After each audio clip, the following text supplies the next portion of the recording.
did you work at Fairview? I worked there from 1995 until 1999.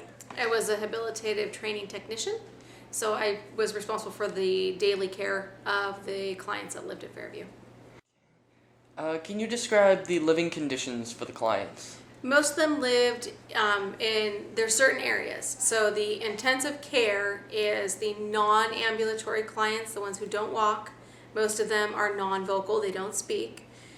And they're basically living in hospital-like conditions. So they live in wards where it's a common area and then 4 bedrooms. There was another client there who was very high functioning, and I remember asking him once why he was at Fairview, because he could have lived in an apartment out in the community.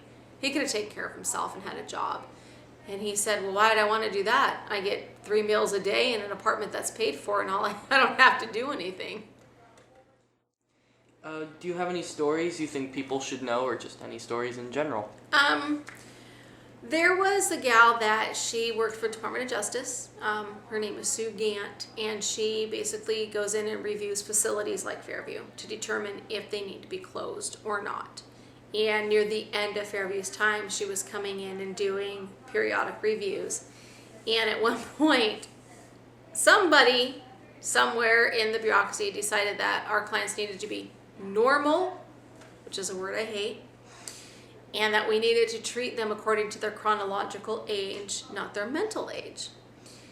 So when Sue Gant came through and did her review, she saw that a lot of the clients there had cartoon characters on their clothing or stuffed animals in their rooms, stuff like that. I have cartoon characters on my clothing, but she decided that it wasn't normal for them to have that and removed all of those things from the clients. They chose those clothing items. They chose those stuffed animals, or they were gifts from family members. She had no right to remove them. So all the staff got together at the insistence of I don't know who and went to the client's rights office, and we filed a report for stolen property, because essentially that's what she did. She stole their property. She didn't replace it with anything else. She took it away. So it was stolen. We had a big meeting. And at the meeting, every staff member from Fairview that came to the meeting wore any clothing item that they owned that had a cartoon character on it to show her, we are normal and we chose to wear these things. And the next day, everything was returned. I like that story. And that was no longer an issue. Yeah. That's just one way that the staff really, really showed that they really did care about what happened to the people. Staff seemed to care a lot. Most of them did. I mean, we had some bad ones that shouldn't have worked there. Yeah. To them, it was just a job and it was nothing else. They weren't people that they were taking care of, which was sad. They didn't last very long, thank God.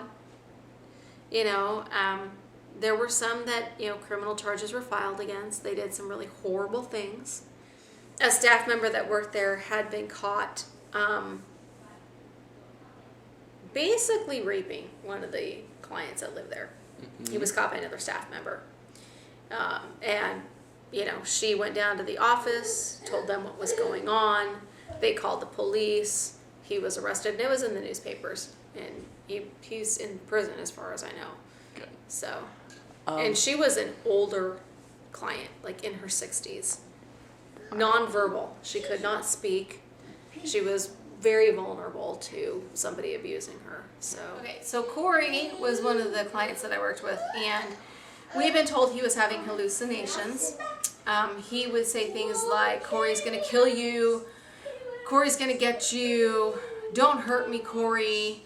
And his name was Corey. And so the previous psychologist had thought that it was hallucinations he was having, and he would wave his hands around. It told if he started having those behaviors, put him somewhere quiet, don't let anybody near him, you know, just let him be.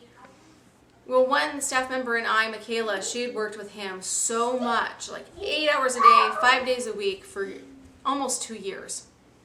And her and I had watched the patterns of when he would have these behaviors. And it was usually if his mom had come to visit, or if he had gone on an outing and come back on the bus, that's when he would always have these problems.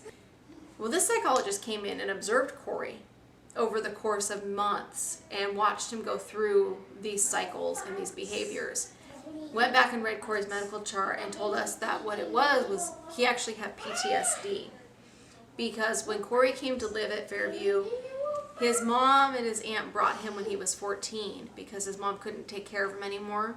And they didn't tell him where he was going till he was in the car and on the freeway on the way to Fairview.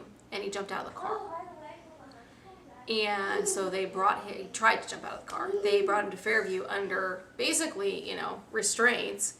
He was forced there and then left there. And so anytime he would leave grounds on the bus and then come back, it was traumatizing him all over again.